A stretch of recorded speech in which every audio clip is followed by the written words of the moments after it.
Adanna Chiti martedì mattina nella chiesa di Malcontenta. La scuola non esclude di intitolare un'aula alla 17enne morta in un drammatico incidente in laguna.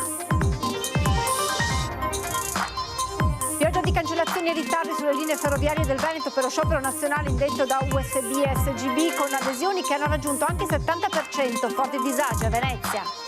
Il consolato italiano al lavoro per organizzare una visita in carcere al cooperante del Lido detenuto in Venezuela, 12ª settimana del digiuno. A staffetta a cui stanno partecipando quasi 2000 persone. A lezione di legalità, a partire dalla strage di Capaci di 33 anni fa, oggi a Mestre il prefetto di Venezia Darco Pellos ha incontrato gli studenti dell'Istituto Tecnico Pacinotti e risposto alle loro domande. È arrivata al TAR del Veneto la protesta del comitato contro la torre e il nuovo centro commerciale in Viale San Marco a Mestre e depositata una perizia sul deprezzamento che superebbero gli altri edifici della zona. Sopralluogo del sindaco di Venezia Brugnaro ai cantieri del Bosco dello Sport di Tessera. All'Arena si lavora per la copertura, allo stadio avviate le opere propedeutiche alla cantierizzazione. Eva Valente bilaterale per Artigianato Veneto festeggia 35 anni di attività tra bilanci, sfide future e la centralità delle persone. Buonasera e ben ritrovati con le notizie da Venezia e provincia. Dunque per l'ultimo saluto ad Adanna Chiti ci sarà tutto l'istituto scolastico martedì mattina. L'addio, come vi abbiamo raccontato, sarà a Malcontenta. La giovane è morta in un drammatico incidente in laguna. Saranno celebrati martedì mattina alle ore 10 nella chiesa parrocchiale di Sant'Ilario Vescovo a Malcontenta i funerali di Adanna Chiti, la studentessa 17enne del Nautico di Venezia, morta tragicamente dopo essere scivolata in acqua dal catamarano su cui era a bordo al suo primo giorno di lavoro alla Marina di Sant'Elena a Venezia. Malcontenta è in lutto e l'intero paese si prepara all'ultimo straziante saluto alla ragazza deceduta, come ha confermato l'autopsia nelle ore scorse, per annegamento. La celebrazione funebre sarà presieduta dal parroco di Malcontenta, don Alessandro Rosin, che ha ricordato la giovane che era molto attiva in parrocchia e al GREST anche sul foglio parrocchiale, e conosceva la ragazza e conosce la famiglia. Alla cerimonia funebre prenderà parte tutta la scuola, frequentata anche dalla sorella di Anna. L'istituto sta pensando a diversi modi per ricordarla, anche con l'intitolazione di un'aula studio. Il cordoglio per questa precoce scomparsa, espresso dal consigliere delegato Paolino Danna. Tutta Malcontenta piange la morte di Anna. Avrebbe compiuto 18 anni tra poco. Posso dire che nel cuore dei suoi amici ha lasciato un vuoto incolmabile. La frase che ho sentito dai suoi amici è stata: sorrideva sempre, era una colonna per tutti noi. Appunto, avrebbe compiuto 18 anni Anna. Amava il mare, era felice. Qualunque sia la causa, niente la riporterà ai suoi amici e alla sua famiglia, e resterà il sorriso per tutta Malcontenta. Pioggia di cancellazioni e ritardi sulle linee ferroviarie del Veneto per lo sciopero nazionale dei treni, con adesioni che hanno raggiunto anche il 70%. A Venezia cancellati moltissimi arrivi, disagi anche a Padova. Il tabellone degli arrivi è la migliore testimonianza degli effetti dello sciopero nazionale delle ferrovie in Veneto. Dei 18 treni previsti tra mezzogiorno e l'una, più della metà è stata cancellata, 10 su 18, tra cui 2 Freccia Rossa in arrivo da Milano e da Salerno. Ma i disagi sono anche nelle linee a percorrenza regionale, quelle utilizzate dai pendolari. Quando il treno non è stato annullato, possono registrarsi ritardi che arrivano anche all'ora. Questa è Venezia, ma situazioni di sofferenza si registrano ad esempio anche a Padova, lo snodo fondamentale delle linee ferroviarie verso Milano e verso Bologna e Roma. L'adesione alle notizie che ho io, ma anche qua a Venezia, si vede oltre il 70%. Lo sciopero è anche contro il rinnovo del contratto nazionale, che non è riuscito a dare risposte in alcun modo, soprattutto nella parte economica e per quanto riguarda neanche nell'organizzazione del lavoro, che in alcuni casi è peggiorata, e poi sulla sicurezza, sulle morti sul lavoro, non riesce a dare risposte concrete. Curiosamente le conseguenze dello sciopero dei treni a Venezia sono principalmente negli arrivi. Le partenze segnano sì cancellazioni, ma non nei numeri che si registrano per l'opposto senso di marcia. Come dire, da Venezia si può partire, ma è difficilissimo arrivare, ed oggi gli operatori che controllano il contributo d'accesso non devono certo fare gli straordinari. Lo sciopero è stato indetto da 2 sindacati di base, SGB e USB. Il contratto di lavoro sottoscritto dai sindacati confederali non li soddisfa e a giudicare dall'adesione allo sciopero non sono soli. C'è poi un problema che riguarda tutti: le aggressioni sui treni. Bisogna assolutamente migliorare le condizioni per i cittadini, ma ci vorrebbe una presenza continua delle forze dell'ordine sui treni, in qualche modo per tutelare i lavoratori da un lato e i cittadini. Non è possibile andare avanti in questo modo qui. È passata un'altra settimana senza ulteriori novità dalla telefonata con la quale Alberto Trentini, dopo 181 giorni di forzato silenzio, ha potuto almeno fare una telefonata alla famiglia, e la mobilitazione continua. Per il noto connazionale Alberto Trentini, in carcere in Venezuela a Caracas dal 15 novembre scorso, si attende che possa essere al più presto fissata una visita consolare. Sarebbe questo un ulteriore passo in avanti per il cooperante 45enne veneziano, originario dell'isola di Venezia, arrivato in Venezuela per portare aiuto ai disabili del luogo che altrimenti non potrebbero permettersi le cure sanitarie perché troppo costose. È iniziata nel frattempo la 12ª settimana del digiuno a staffetta, a cui stanno partecipando dal scorso 5 marzo quasi 2000 persone. Il presidente della municipalità di Ghide Pellestrina, Emilio Guberti, fa il punto. Sono più di 180 giorni che Alberto Trentini è detenuto in un carcere del Venezuela senza un'accusa precisa e soprattutto con un unico contatto telefonico avuto nei giorni scorsi con la famiglia. È una vicenda assurda, soprattutto se pensiamo che il Venezuela vuole considerarsi un paese civile. Mi stringo quindi alla famiglia, alla loro angoscia, all'angoscia di mamma Armanda, del papà Ezio, e con l'augurio che presto questa vicenda possa risolversi e Alberto possa tornare a casa a riabbracciare i suoi cari. Continuano le iniziative di solidarietà e vicinanza alla famiglia in programma. Giovedì scorso, nella loggia comunale di San Vito al Tagliamento, la cantante Laura Diae ha voluto di propria iniziativa, con l'adesione del comune di San Vito al Tagliamento, dedicare un concerto ad Alberto Trentini, Musica per la libertà, il titolo della serata d'ingresso libero, alla quale erano presenti anche le zie di Alberto. Il governo di Roma sta facendo tutto il possibile perché ciò avvenga, e il comune, ma non solo, ma anche noi come amministrazione abbiamo tenuto sin dall'inizio, su suggerimento della famiglia degli avvocati, un profilo molto basso per non alimentare tensioni e compromettere il lavoro di diplomazia che stanno facendo i nostri al governo di Roma. A Mestre, lezione di legalità con il prefetto di Venezia, partendo dalla strage di Capaci di 33 anni fa. Coltivare il principio di legalità, questo è in estrema sintesi il filo conduttore della mattinata del prefetto di Venezia, Darco Pellos, trascorsa con gli studenti dell'Istituto Pacinotti di Mestre. L'incontro dedicato alla cultura della giustizia, partendo dalla ricorrenza della strage di Capaci, con la morte del giudice Giovanni Falcone, della moglie Francesca Morvillo e della scorta. Quelli sono stati uno spartiacque, quegli eventi. La popolazione siciliana ha reagito in una maniera straordinaria ai sentimenti di lotta alla criminalità organizzata che si coltivano oggi in Sicilia.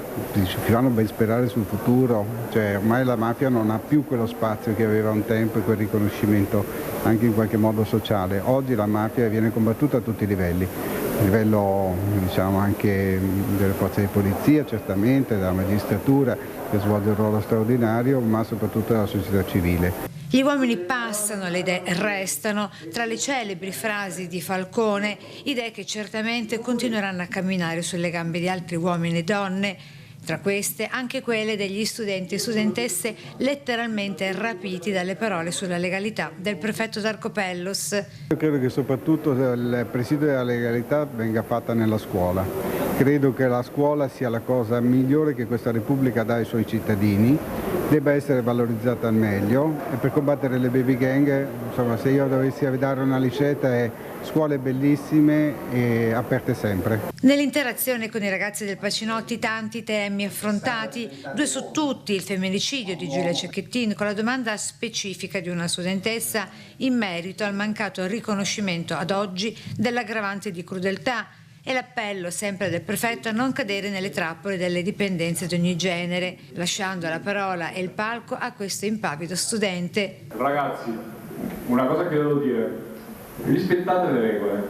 Al Pacinotti di scena una lezione magistralis contro le mafie di ieri e di oggi e contro ogni genere di sopruso e sopraffazione. Il messaggio che si vuole portare con le giornate della legalità, con questi eventi, è passato.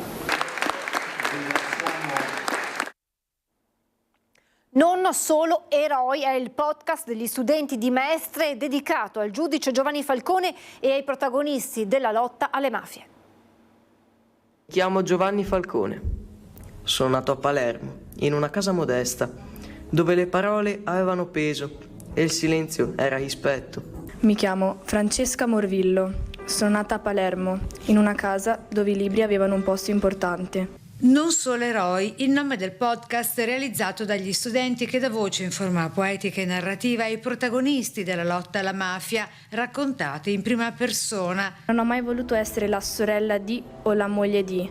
Ho voluto essere Francesca, donna, magistrato, coscienza libera. Ed ecco i volti e le voci del podcast. Tra questi Alice, assente e giustificata, con Alessandro, Andrea, Matteo, Leonardo e Tommaso. Penso di riprendere un po' tutto quello che dicono i miei compagni del podcast, perché ancora oggi magari c'è gente che scherza su queste cose e spero che anche in piccola parte, dalla nostra parte, possa arrivare un messaggio di non scherzare molto sulla mafia che purtroppo uccide e comunque non fa cose buone. A coordinare il progetto come occasione di memoria e spazio di educazione attiva alla legalità la professoressa Giuseppina Sazio. Il gruppo ha ricevuto l'invito a Ca' Corner del prefetto. E quindi andremo a Ca' Corner, approfitteremo anche perché un'altra dei nostri obiettivi è quello di far sì che i nostri ragazzi si avvicinino alle istituzioni, che non sono nostri nemici, ma si occupano di noi e della nostra sicurezza. L'iniziativa si inserisce nell'ambito della settimana della legalità. Abbiamo affrontato tanti temi e l'insegnamento di Giovanni Falcone che ha voluto lasciare, cioè bisogna sempre fare il proprio dovere, il senso del dovere in ogni ambito. È arrivata al TAR del Veneto la protesta del Comitato dei residenti e commercianti che si oppone alla costruzione di un condominio e di un nuovo centro commerciale in Viale San Marco a Mestre. E speriamo di vincere il ricorso al TAR che è stato proposto appunto dal Comitato, dai commercianti e dai residenti attorno all'area, ma il parere della sovrintendenza ci conforta perché ci dà ragione, dice semplicemente, conferma che non sono state considerate alcune norme di tutela che ha il quartiere e che erano inserite nella strumentazione urbanistica. Si fa forza anche del parere della soprintendenza, il comitato che da anni si batte contro la costruzione di un condominio di 60 metri di un centro commerciale in quest'area verde ma inquinata di Viale San Marco. Nel corso dell'udienza al TAR, di cui si attende il pronunciamento nelle prossime settimane, i ricorrenti, 25 residenti, 5 commercianti e il comitato stesso, hanno depositato una perizia redatta dall'ex assessore ed ex presidente dell'Ordine degli Architetti Gianfranco Vecchiato sul deprezzamento dei loro stabili. Abbiamo il deprezzamento da inquinamento atmosferico legato al traffico, inquinamento acustico, abbiamo poi l'effetto ombra causato dalla torre per almeno 2 mesi d'inverno, poi abbiamo ancora la minor produzione dei pannelli solari perché ci sono 4 case di quelle dei ricorrenti che hanno appunto i pannelli solari e la nostra relazione dice che produrranno il meno 25%. Oltre all'inquinamento atmosferico e acustico e al buio dell'effetto ombra del grattacielo in alcune ore del giorno, la perizia parla anche di un aumento della temperatura media di 3-4 gradi d'estate a causa della sostituzione del verde col cemento. Ma per il comitato, a pesare parecchio al di là del parere del TAR, c'è anche il parere della soprintendenza. Il piano di questa area dovrà essere assoggettato a VAS per l'impatto significativo che ha sotto il profilo ambientale, paesaggistico, architettonico. E c'è un impatto nei confronti del sito UNESCO. Il sito UNESCO Venezia e la sua laguna, lo sappiamo, ma c'è addirittura un impatto, e noi l'abbiamo detto fin dall'inizio, vi è un impatto nei confronti dell'impianto urbanistico significativo, che calcio è all'interno di questo complesso urbanistico che è stato creato negli anni 50 dai professori dello UAV. Dovranno fare una valutazione che per superare quello che dice la sovrintendenza sarà, diciamo, molto complicato. Il sindaco di Venezia, Luigi Brugnaro, ha effettuato un sopralluogo ai cantieri del Bosco dello Sport di Tessera. All'Arena, il palazzetto che ospiterà principalmente le partite di pallacanestro, ma anche concerti ed eventi, i lavori per la copertura della struttura procedono secondo cronoprogramma con il montaggio delle travi. Per quanto riguarda invece lo stadio di calcio, c'è stata la consegna delle aree e l'avvio delle opere propedeutiche alla cantierizzazione.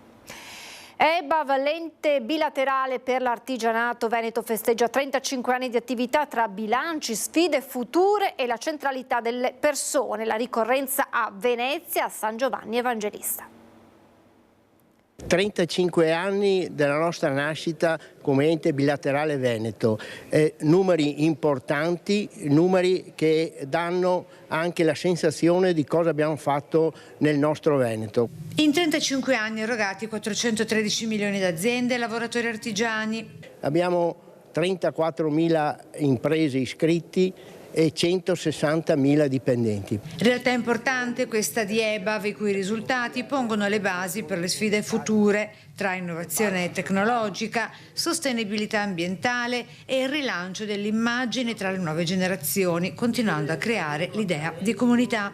Tra lavoratori e impresa e imprenditori, ma soprattutto quello che ha riversato sul territorio ha favorito una tenuta sociale e ha favorito un'implementazione dal punto di vista sia economico che di garanzia dal punto di vista della società. Importante il ruolo della Regione anche grazie allo sblocco di finanziamenti europei. In particolar modo la nuova programmazione 21-27 ha circa complessivamente 2 miliardi, ma 1 miliardo nel FES, che la Regione con il proprio bilancio riesce a cofinanziare e a dare delle opportunità alle nostre aziende di crescere e di rimanere competitivi in un mercato che è sempre più difficile da aggredire, ma che vede i veneti capaci di cogliere tutte le opportunità. È iniziato ieri a Scorzè Apericuore, un festival che riunisce associazioni e giovani in nome della beneficenza. L'idea è nata da un gruppo di ragazzi di Tre Baseleghe. Disabilità e volontariato sono gli spunti di riflessione e di impegno. A tutto questo si aggiunge una socialità positiva per i ragazzi. A Pericuore, il festival organizzato da Per i Giovani di Tre Baseleghe è iniziato a Scorzè e durerà fino a domenica. L'associazione composta da giovani ha organizzato l'evento per aggregare i ragazzi e creare occasioni di divertimento con DJ set, musica, spettacoli e laboratori, ma anche di riflessioni come la festa del volontariato. La nostra associazione è nata lo scorso anno, ma in realtà è la trasformazione di un gruppo giovani che è nato nel 2017. Il nostro obiettivo è quello di riuscire a sensibilizzare i giovani sulle problematiche sociali, affinché le conoscano, sappiano affrontarle, sappiano a che chiedere aiuto e soprattutto non prendano paura. Nelle precedenti edizioni il festival aveva raccolto 150.000 euro di donazioni e aveva visto la partecipazione di quasi 40.000 persone. Quest'anno le iniziative si concentreranno sulle dipendenze e sulle donne in difficoltà. Crediamo in una realtà soprattutto giovanile che vada oltre la superficie, che sia di sostanza, che sappia individuare quali sono i valori che devono essere veramente condivisi tra di loro, e speriamo che i nostri eventi, le nostre attività possano stimolarli a tutto questo. È tutto per questa edizione, adesso la sigla e le previsioni del tempo. Grazie per essere stati con noi, buona serata.